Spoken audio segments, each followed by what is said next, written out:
Sir, nguan sir, nagpangayaman ba ka na mo sir? Kami naman po sir ang nagpangayaman. Oh, sige. Sige. Dapat sir, tapos sa premyo sir, ice cream. Ice cream sir, premyo.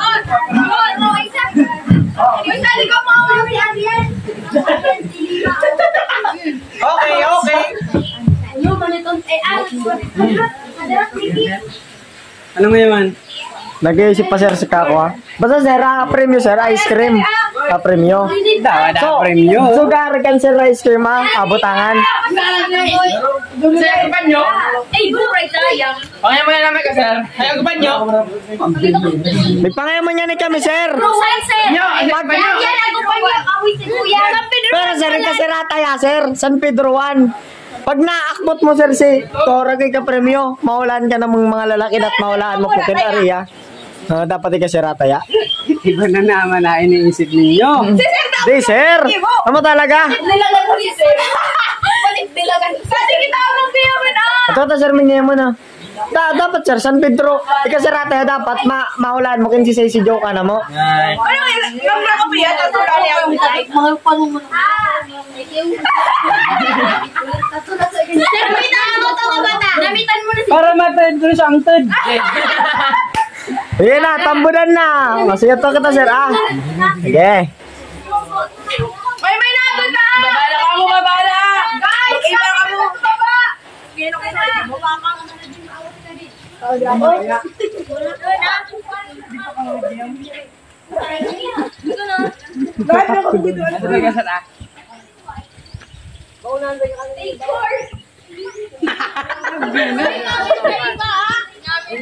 Guys, dire isinig ni sir, surprise na maya. Dinaising ni surprise na maya.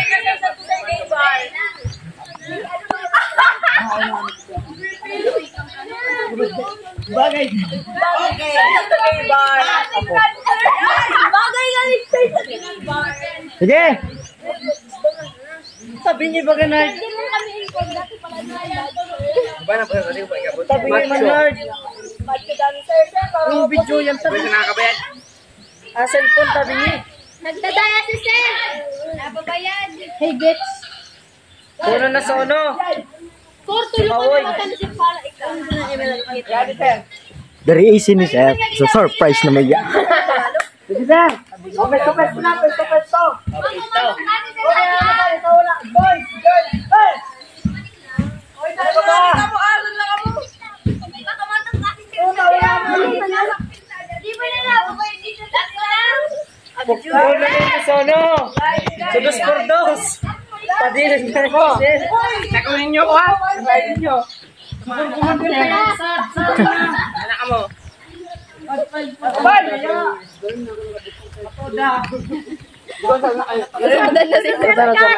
Cash, 15,000. Kiss na sa laki ako nun ni Coro. Kiss. Pesos. Nanay ang tadliko. Amoy na amoy. Ano ba mo sa dakor baga handler? Grabe man kamo kay Cor. Okay na. Amoy ni Coro. Sir, tapos na sir. Ready? Ikot-ikutan mo muna si sir. Tanggalan mo na sir, painaluan mo na sir, mata mo nga ako na may pangayaman. Ikot, ikot. 1, 2, 3, go! Thank you, sir! Grabe na. Wala, di mo ikaw lang parang kapitid. Grabe.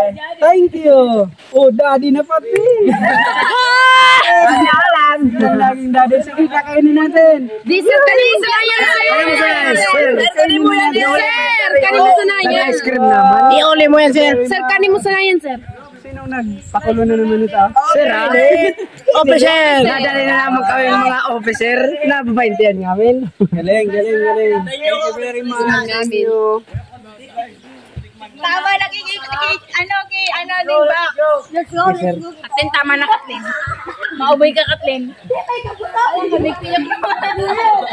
Kainin na sana natin yan. Dala mo yan, sir. Tapakan ninyo? Kisar sanayan, diyan ka kalina.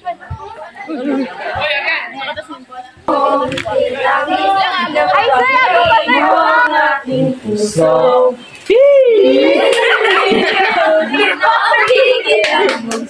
Di ba tapos?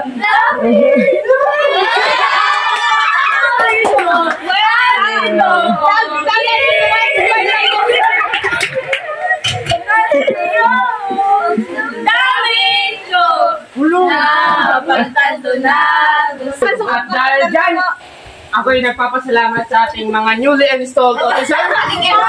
At sa araw na nga ito at nasa oras tayo ng... Ano na bang oras? Pagwawakas, 11:33. At 11:33, kami nga ay nasasabik ng mag-swimming. Kaya sa kategoryang ito ay sisimulan na natin ang pagbibigay mensahe sa ating komandante na si Sir Alan.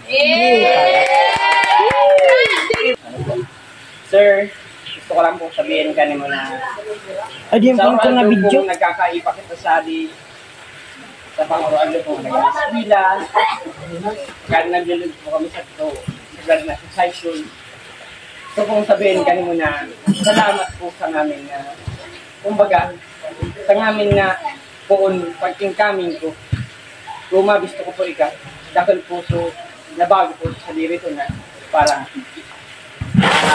mga bagay-bagay sa diri to, nakaiba ko po ika, nagtato po ika ka naman sa mga advice, like parang ako po ako problema, masabihin mo po ka na doon, sa kadarik-arik yan.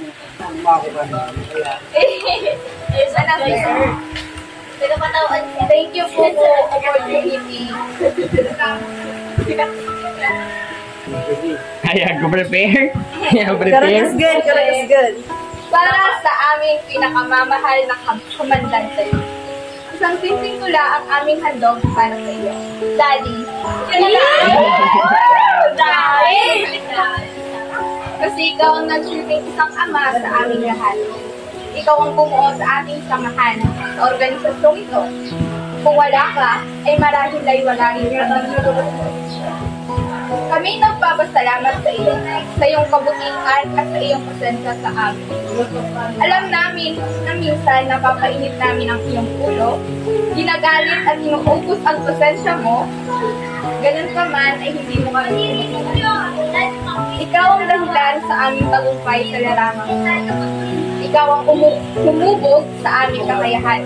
At ikaw ang naniwala sa kaya namin lampasan ang mga pagkulit na aming hinaharap. Hindi ka lamang namin basta kamandan o isang buhay. Saka rin naming ama na palaging nakasuporta.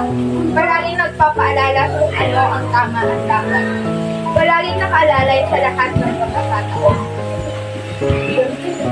Hindi man ito perfectong tula katulad ng iba na tumutugma, ngunit bugal sa aking loob ang pagsulat nito. Hindi man ganun kaganda, ngunit sana ay iyong magustuhan. Kami nagpapaalam bilang isang opisyal, ngunit hindi namin malilimutan ang mga alaalang ating Ginoo. Kami lubos na nagpapasalamat sa isang napakagandang samahan na ating nabuo na puno ng halo-halong koneksyon ng bawat isa.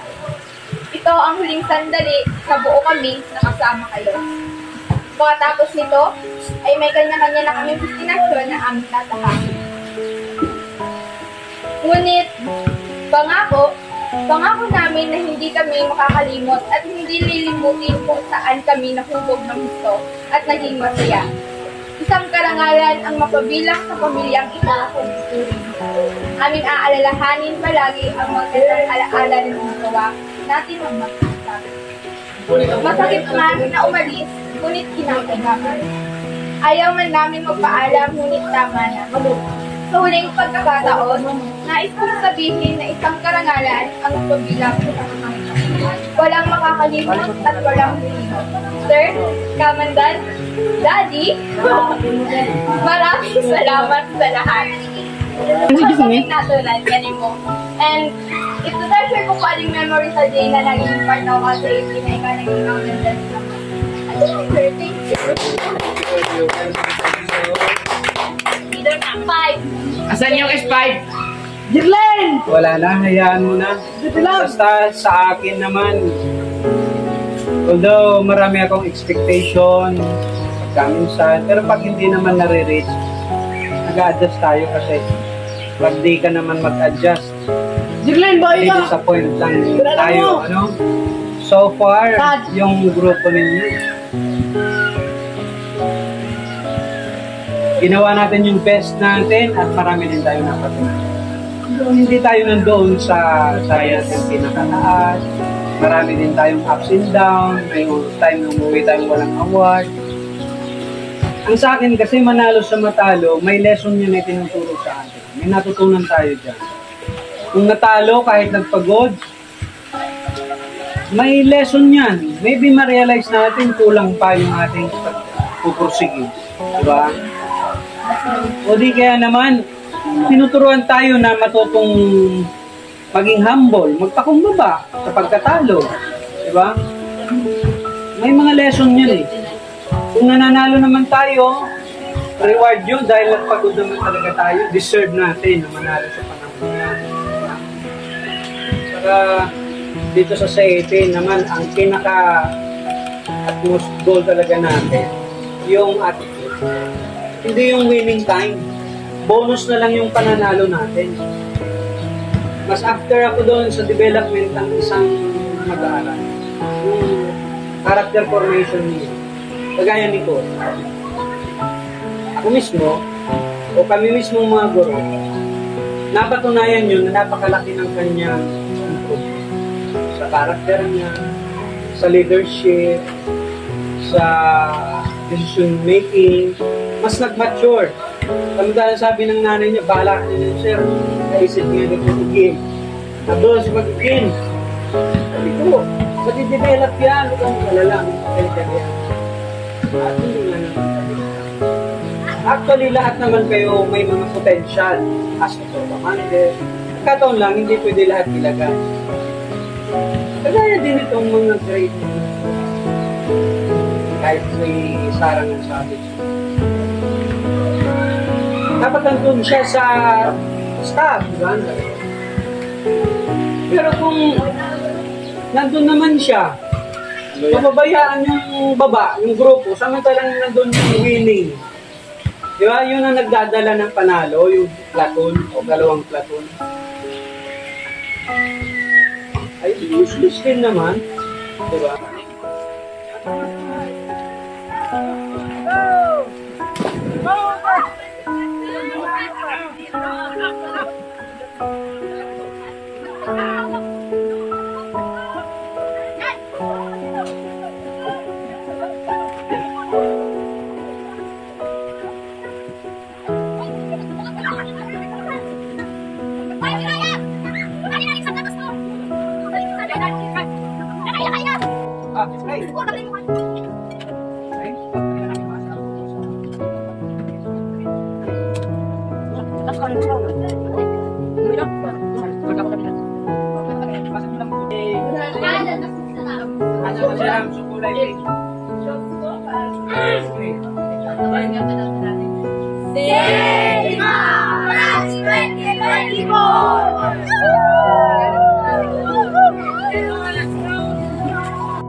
Ready to slice ang cake. Thank you so much, my dear CAT officers. Thank you, Daddy Alan from CAT Farm. Ayan, excited na ang bata. Ay, slice natin. Excited na ang mga bata.